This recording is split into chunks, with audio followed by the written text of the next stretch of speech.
এরকম উল্লা বা পিঁপড়ে এরকম দেখতে পেলে আপনি অবশ্যই বুঝে নেবেন আপনার গাছে চোষক পোকার আক্রমণ হয়েছে। কেননা আপনি চিন্তা করেন আপনার এই গাছে এই উল্লা বা পিঁপড়ে এগুলোর কি কাজ আছে? এগুলোর কোনো কাজ নাই। ওরা আসছে এখানে ফার্ম তৈরি করার জন্য। ওরা কি করে জানেন? যে সকল পোকাগুলো আপনার এখানে রস চুষে খায় তারা কিন্তু এক ধরনের পানি নিঃসরণ করে, সেটাকে আপনার হানিডিউ বলে, এবং সেটা একসময় ছত্রাকের আক্রমণ ঘটে। তো যাই হোক, সেগুলোকে সেই যে মিষ্টি তরলটাকে ওনারা আবার খায়।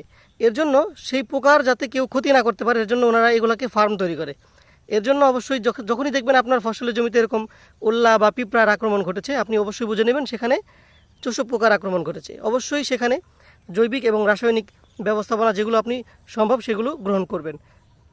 যেমন ধরেন, জৈবিক গ্রহণ করতে গেলে আপনাকে হলুদ ফাঁদ ব্যবহার করা যেতে পারে, এবং রাসায়নিক যদি ব্যবস্থাপনা গ্রহণ করতে চান সেক্ষেত্রে আপনাকে অবশ্যই ডাইমেথিয়ন গ্রুপের ব্যবহার করতে পারেন, অথবা ইমিডাক্লোরোপিড, অথবা আপনার নিতেন পাইরাম পাইমেট্রোজেন, এই ধরনের এ জাতীয় যে কীটনাশকগুলো রয়েছে সেগুলোকে ব্যবহার করতে পারেন। ধন্যবাদ।